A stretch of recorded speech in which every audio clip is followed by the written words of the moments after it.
주님을 따라가려면 우리 예수님이 산상수훈의 주옥같은 말씀을 가르치신 후에 드디어 하산을 합니다. 산에서 내려오신 다음에 내려오시자마자 우리가 한 3주간에 걸쳐서 말씀을 드린 바와 같이 나병 환자, 문득병 환자죠.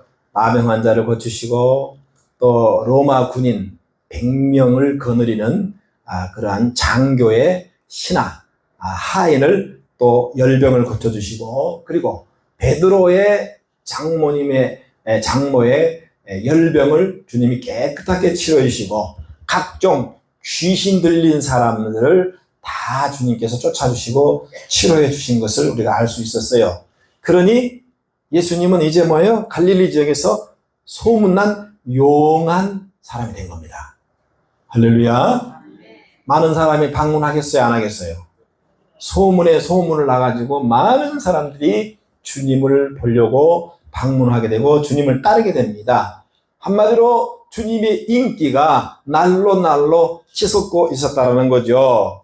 그런데 오늘 예수님께서는 하도 많은 사람들이 자기를 둘러싸니까 저 건너편으로 가자 라고 말씀을 하신 것을 우리가 본문에 알 수 있어요. 자, 그때에 한 서기관이 탁 주님께 이런 질문을 합니다. 선생님, 나는 주님이 어디로 가든지 나는 따라가겠습니다. 할렐루야. 선생님이 어디로 가든지 나는 주님을 따르겠습니다. 예수님이 정상적인 대답이 예수님에게 나와야 되잖아요. 그래. 아이고, 착하다, 장하다. 내 이름이 뭐냐? 어디서 왔는고? 그래야 되잖아요. 그죠? 누구의 아들인고? 근데 예수님은 마치 동문서답처럼, 우리 한번 읽어볼까요? 본문의 시작, 여우도 시작. 굴이 있고 공중의 새도 거처가 있으되 인자는, 참 예수님은요 이 비유의 전문가입니다. 할렐루야. 서기관이 그렇게 질문하면 칭찬을 해든지 대단하다, 그래 잘 따라오라, 뭐 이렇게 답해주는 게 상식적인 여러분 대답이 아니겠습니까? 그런데 전혀 서기관의 질문과는 딴 말씀을 하셔요. 여우도 굴이 있고 공중에 새도 거처가 있을 때 인자는 머리 둘 곳이 없다, 이렇게 말씀한 거예요. 자, 여기서 우리가 주의 깊게 한번 살펴봐야 될 게 뭐냐면 바로 서기관이라고 하는 입장이에요. 서기관은 뭐 하는 사람이에요? 서기관은 뭐 하는 사람이에요? 선생님은 뭐 하는 사람이에요, 그러면? 아침도를 안 드시고 오셨나? 선생님은 뭐 하는 사람이에요? 그러면 서기관은 직업이 뭐예요? 서기관의 직업이 뭐예요? 그렇죠. 하나님의 말씀을 기록하는 거예요. 그래서 서기관이라고 하잖아요. 그렇죠? 이 서기관은 아무나 되는 게 아니에요. 철저한 유대교의 출신 집안이어야 되고, 뼈대가 있어야 되고, 가문의 어떤 그런 흐름이 있어야 됩니다.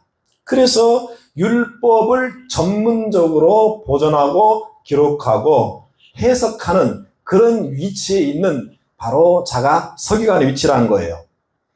그런 자가 예수님을 이렇게 쉽게 따르겠다는 것은, 이것은 굉장히 그 당시에는 센세이션, 이례적인 사건입니다. 마치 여러분 한편의 설교를 듣고 절에 있는 스가 목사님을 따르겠다, 이거 똑같은 거예요. 이게 쉬운 게 아니죠.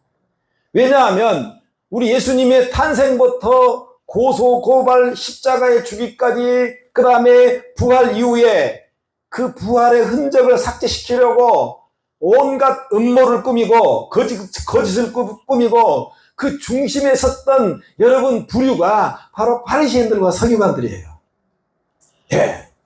한마디로 서기관들은 예수님을 완전 유대교의 이단 중에 이단으로 생각했기 때문에 절대로 예수님을 가까이 할 수 없는 부류의 사람들, 그런 사람이 예수님을 따른다는 거예요. 이게 지금 다른 서기관들이 보면 돌에 맞아 죽일 겁니다. 그러니까 이 서기관이 예수님을 따른다는 것은 그 당시 문화적 상황을 보면 이게 앞뒤가 안 맞는 겁니다. 더군다나 예수님을 부를 때 뭐라요? 선생님이여 라고 호칭, 최고의 호칭을 부른 거예요. 이것은 유대교의 위대한 스승으로만 생각할 때 부르는 존칭어입니다. 존칭어예요. 하지만 이 서기관은 예수님께서 산에서 내려오셔가지고 많은 질병들을 고쳐주시고 귀신 들린 자의 귀신을 쫓아내주시고요. 그 어떤 대가를 받지도 않았고 정말 이분이야말로 성경에 기록된 사랑의 원천이신 바로 하나님의 모습이 아닐까라고 하는 의문점도 가질 수 있다는 얘기예요. 왜? 자기는 지금 태어나면서부터 서기관이 될 때까지 율법을 철저히 외웠고 그것을 기록하고 또 가르치고 율법에 대한 전문가, 말씀에 대한 전문가예요. 그런데 자기 스승을 보아도 아니면 조상을 보아도 아무리 보아도 저 예수님처럼 행하는 사람이 한 번도 못 봤어요. 한 번도 보지를 못한 거예요. 예. 감히 그 어떤 서기관도 사람으로서는 흉내조차 낼 수 없는 예수님의 치유 사건과 귀신을 쫓아내고 병든 자들을 다 고쳐주시는 그 사랑의 원천의 모습을 직접 자기 눈으로 보고 확인했고, 그렇기 때문에 이분이야말로 내가 정말 따라갈 분이 아닌가 라는 생각에 여러분 제자가 되고 싶었던 모양입니다. 네. 그러면 이 서기관이 예수님을 정말로 따라다니면서 예수님의 진실한 제자가 되고 싶어서 그랬을까? 진짜 그 선한 마음의 동기였을까? 그렇잖아요. 네? 우리가 무슨 일을 행할 때는 그 마음의 동기라는 게 있어요. 네. 정말로 예수님의 그 제자의 길을 이해하고 그렇게 과연 이 서기관이 고백했을까라고 하는 의문점을 우리가 가질 수밖에 없다는 거예요. 분명한 의도가 있다는 얘기예요. 할렐루야. 네, 제 말씀을 잘 들으시기 바랍니다. 끊기면 안 돼요. 지금 머리로 몸뚱아리는 얘기가 있지만 머리로 집에 냉장고 들어가면 안 됩니다. 할렐루야. 자, 여기에 대한 정확한 여러분 답을 알 수 있는 게 예수님의 바로 이 동문서답의 말씀이에요. 아까 뭐라 그랬죠? 여우도 굴이 있고 공중의 새도 거처가 있으되, 여러분 예수님은 기가 막히게 답을 하신 거예요. 정말 감탄할 정도입니다. 할렐루야. 우리가 얼핏 보면 동문서답 하는 것 같잖아요. 근데 여러분 예수님께서는 자신을 따라다니겠다라고 고백했던 서기관의 그 마음의 중심을 정확하게 알고 있었어요. 왜? 하나님이니까. 이게 아셨어요? 마음의 중심까지 하나님 알아야 몰라요. 다 꿰뚫어 보고 온 거예요. 입으로는 나불거려도 속으로는 여러분 시커먼 게 드는 게 주님은 알아야 몰라요. 알아요. 목사도 아는데. 할렐루야. 정말 정확하게 답변하신 겁니다. 여러분, 우리가 8장 강해를 들으면서 8장 1절에 예수님이 산에서 내려오시니까 수많은 무리들이 따랐다 그랬어요. 그리고 아까 말한 것처럼 각종 질병을 다 고쳐주시고, 예, 또 귀신까지 쫓아주시고, 예, 못 고치는 병이 없어요. 그렇습니다. 서기관으로서 하나님의 말씀에 대해서는 박사 중에 박사입니다. 줄줄줄 외웠어요. 그런데 그렇게 말씀의 율법에 대한 전문가이고 말씀에 대해 이론적으로 빠삭하지만은 아까 말한 것처럼 자신의 조상이나 선배들이나 친구들이나 같은 동료들로부터요, 하나님의 말씀을 그렇게 줄줄 외우고 머릿속에 다 기록이 되었지만요, 그들이 사람들을 고쳐본 적도 없고, 그들이 여러분 병든 사람을 고쳐본 적도 없고, 귀신 들린 사람을 쫓아본 적도 없고, 어떤 능력 행함을 한 번도 보지 못한 거예요.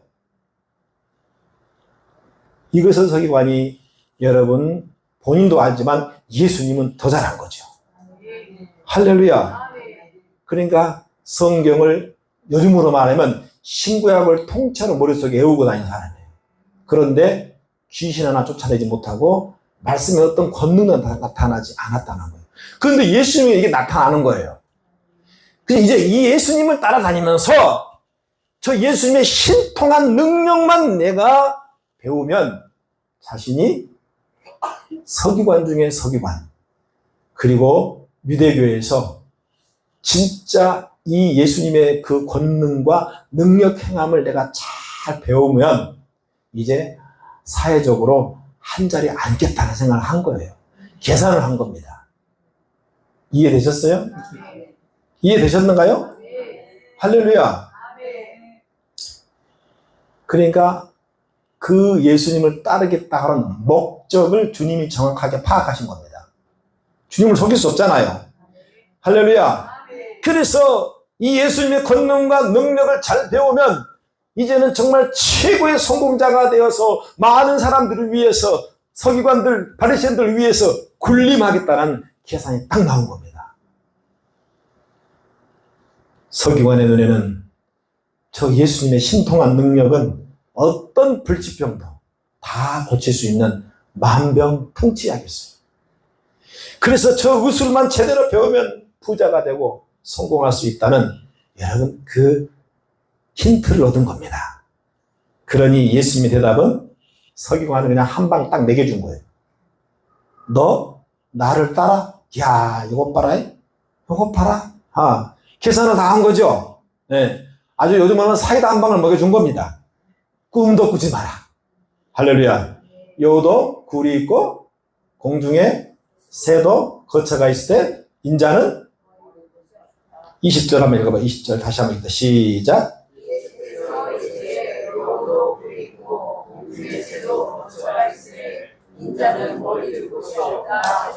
여러분, 둘 곳이라는 것은요, 뭐요? 장소적 개념입니다. 장소적 개념이 어디에 둬야 돼요? 저기 둘까요? 여기 둘까요? 두고 장소적 개념이란 말이에요. 그 당시에 세상 최고의 권력을 가지고 부귀영화를 누렸던 대표적인 사람이 바로 헤롯. 한 사람이 헤롯 왕이고 한 사람은 뭐예요? 바로 로마 황제 시저입니다. 그러니까 헤롯은 이스라엘을 통치하는, 이스라엘을 로마를 대신해서 통치하는 그런 통치권자이고 그 권력이 대단하죠.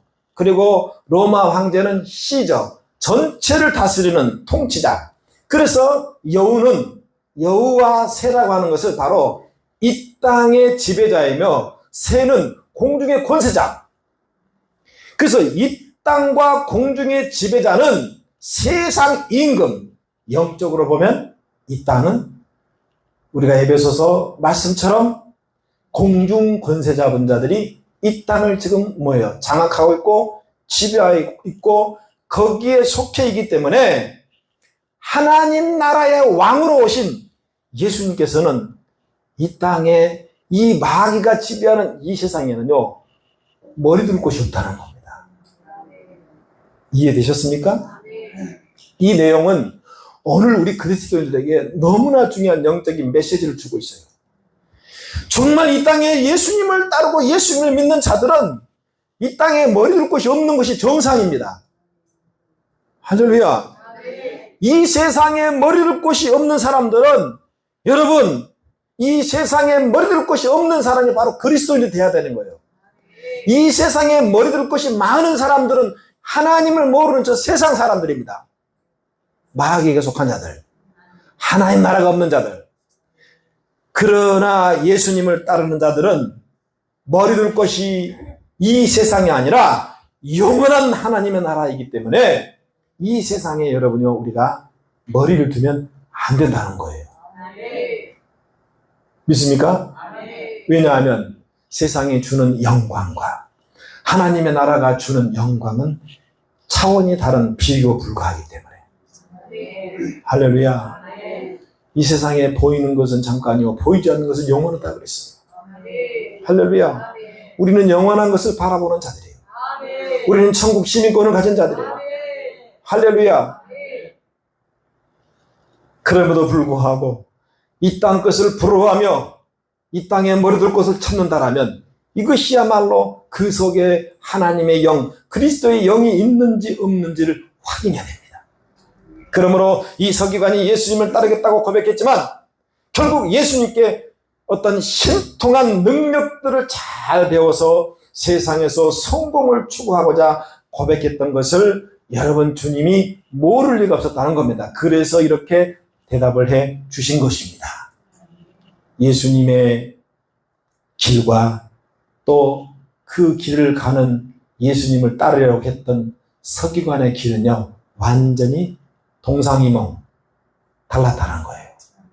여러분 오늘도 마찬가지입니다. 많은 사람들이 교회를 다니고 있지만 예수를 믿고 교회를 다니는 이 동기가 마치 이 서기관처럼 세상에서 성공을 위한 수단으로 다니는 분들이 의외로 많습니다. 그래서 교회를 다니는 여러분 의도와 목적을 물어보면, 야, 그 예수님의 능력과 신통한 그 권세와 능력을 이용해서 세상에서 물질적으로 성공하고 부귀영화를 누리고 잘되는 소위 말해서 샤머님적이고 여러분 아주 종교적인 그런 부류가 한두 명이 아닌 것을 저는 많은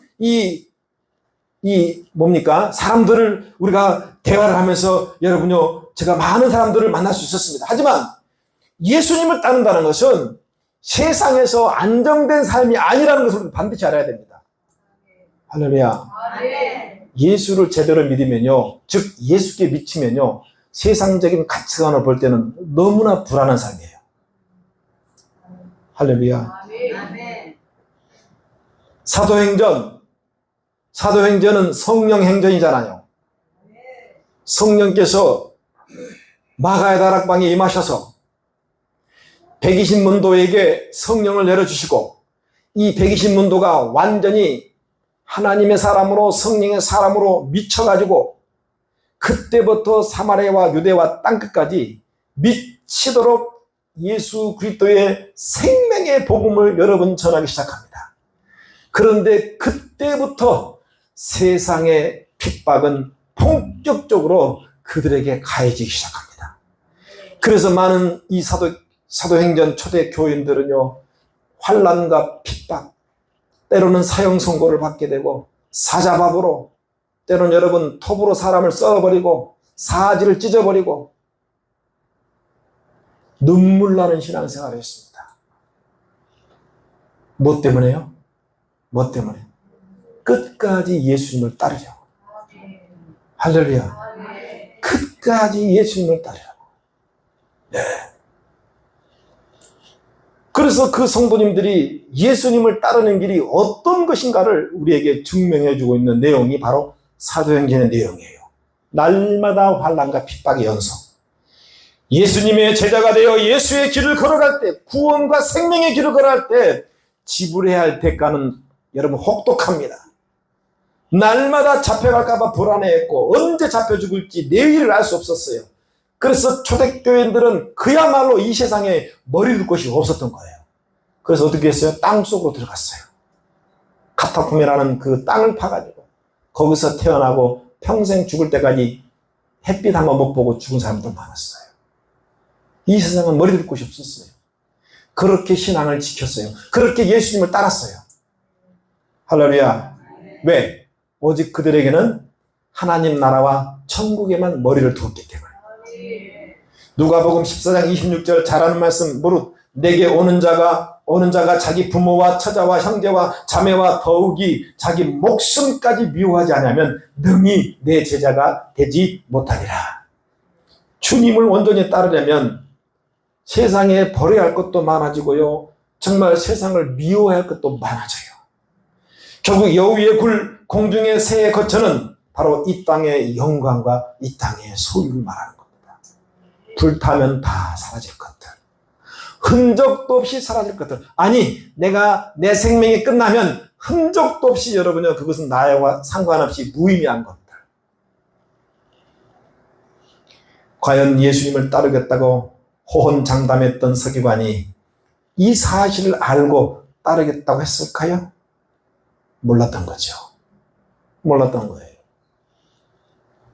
여러분, 우리 예수님을 따른다는 것은요, 고난의 길, 십자가의 길을 걷겠다는 것이고요, 좁은 길을 가겠다는 결단이자 결정입니다. 할렐루야. 당연히 지불해야 할 대가는 혹독합니다. 아멘. 그러나 두려워하면 안 됩니다. 그 길을 가야, 그 주님을 따라야 생명이 있고 구원이 있고 영생이 있고 천국이 있어요. 세상 모든 것을 포기할 수 있어야 되고, 그래서 우리는 때로는 너무나 불안하고 불안한 선택을 할 수밖에 없어요. 그럼에도 불구하고 우리는 그 길을 선택하고 따라야만이, 여러분, 비로소 우리는요 진정한 영적 성공자가 될 줄로 믿습니다. 여러분, 주님을 끝까지 따르기 원하십니까? 참말로? 주님, 저는 잘 모르겠어요. 좀 보여주세요. 저들의 고백이 진짜인지 아니면 거짓말 하는 건지. 서기관처럼. 자, 이제 21절 읽습니다. 시작.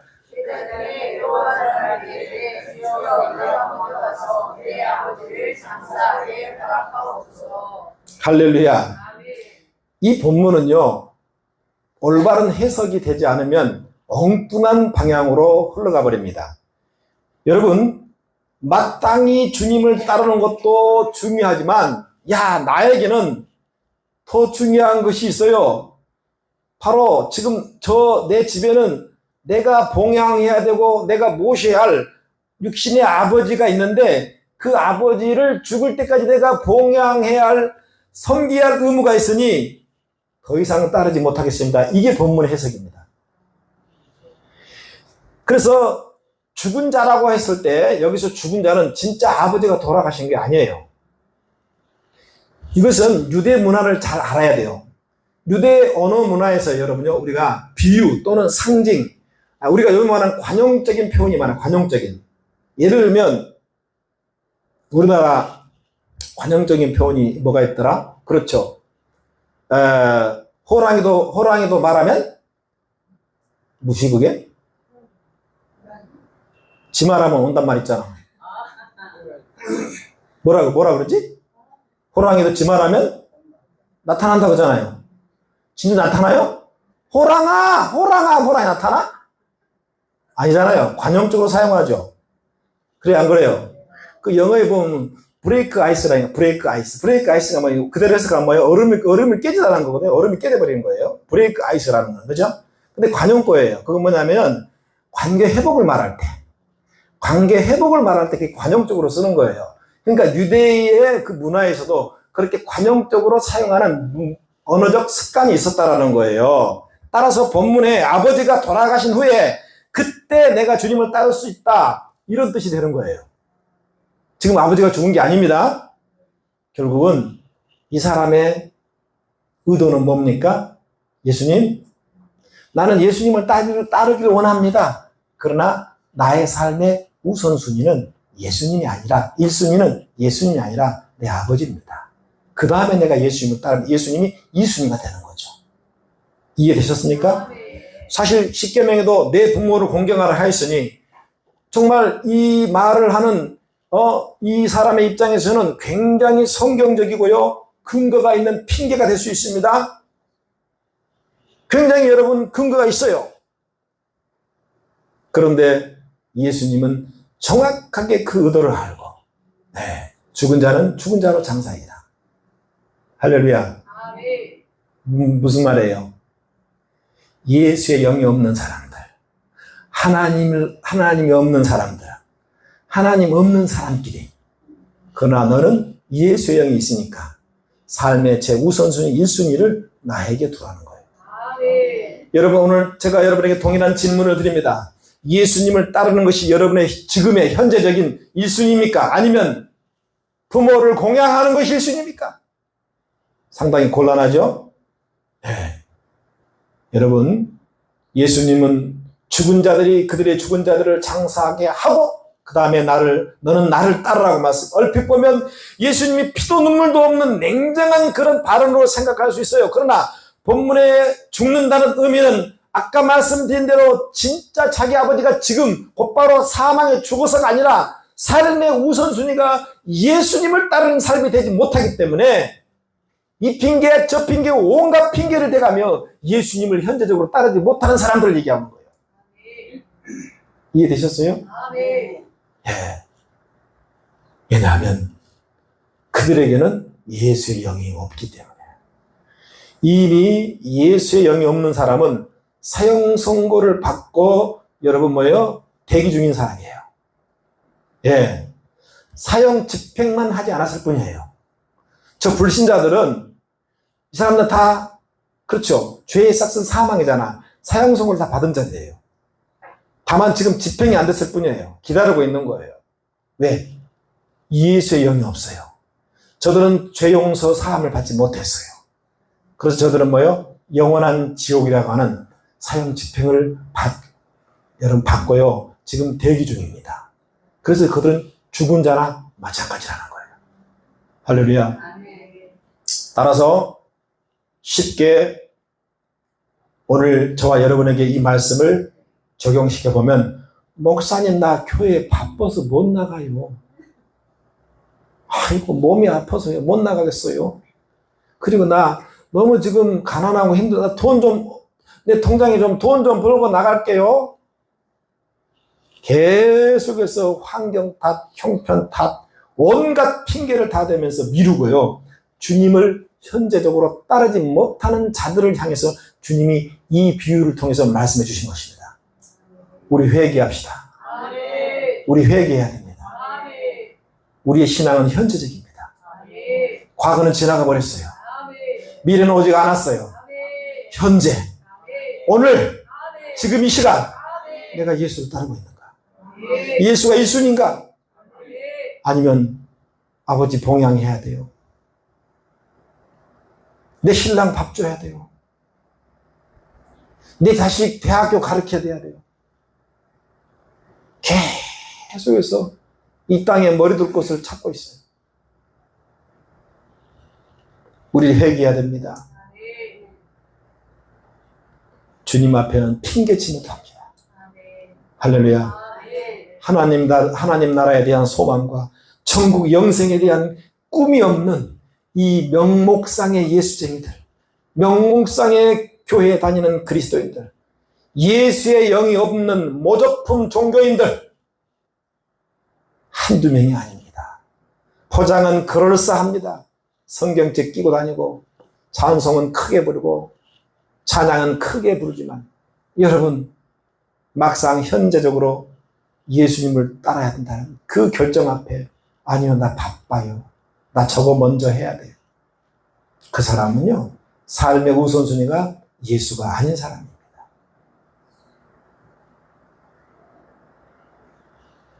그래서 예수님께서는 오늘 두 가지 비유를 통해서 우리가 얼핏 보면 동문서답 같지만 기가 막힌 비유로 그들을 깨트려버린 겁니다. 할렐루야. 우리 1순위는요 어제나 우리나 영원토록 예수가 돼야 돼요. 왜냐 그 예수가 우리의 생명이기 때문에, 우리의 구원이기 때문에, 우리의 피난처이고 우리의 영원한 왕이기 때문에. 왜 그분을 2순위 3순위로 돌려놓습니까? 이거 회개해야 됩니다. 할렐루야. 뭐가 그렇게 피곤하다고 그냥 여기서 죽어요. 주님이 책임져줘요. 할렐루야. 그놈의 육신 된장 뜨듯이 여러분 뜨뜻한 이놈의 육신은요 왜 그렇게 요구가 많은지 몰라요. 덥다 빨리 에어컨 켜라, 춥다 빨리 보일러 돌려라, 배고프다 빨리빨리 음식을 집어넣어라. 거기에는 그렇게 순간적으로 반응하고 그렇게 따르지만 정작 예수님을 따라야 할 그 시간에는요 따르지 못하는, 그래서 온갖 핑계를 대고 핑계져 있는. 우리 오늘 여러분 이 말씀을 통해서 다 여러분 주님 앞에 회개하고 돌이키기 축원을 드립니다. 할렐루야. 할렐루야. 삶의 1순위가 예배와 기도가 되지 못하니까 항상 이 세상에서 내가 둘 머리 둘 곳이 어딘가, 이쪽 갔다가 이쪽 갔다가 이쪽 여기인가 막 방황하면서 여기에다 내 머리를 둬야 되나 저기에다 머리를 둬야 되나 방황하면서 분주하게 바쁘게 살아갈 수밖에 없어요. 그러니 삶의 방향이 없기 때문에 여러분 다 죽은 자들이에요. 그러니 삶이 어지러워요. 복잡해져요.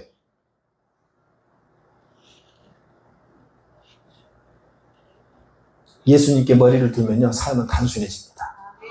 명확해져요. 할렐루야. 예. 모름지기 참 그리스도인이라면 삶의 방향과 꿈은 명확할 수밖에 없습니다. 예수를 신뢰하고 내 삶의 모든 우선순위가 예수만 따라가는 제자가 되어서 예수님을 기쁘게 해드리는 것이 인생의 목적과 방향, 목표가 되는 것이기 때문에 진정으로 그분이 예수를 따르는 자격인 줄 믿습니다. 여러분 남은 인생 여러분들의 꿈은 무엇입니까? 저 바깥 세상의 죽은 자들의 꿈을 쫓지 마시기 바랍니다. 예수의 영을 가진 자로서 그리스도인, 예수의 영을 소유한 자예요. 그리스도의 영을 기름 부음 받은 자는 뜻이에요. 그러니까 주님의 영광의 자리에 우리가 함께 해야 됩니다.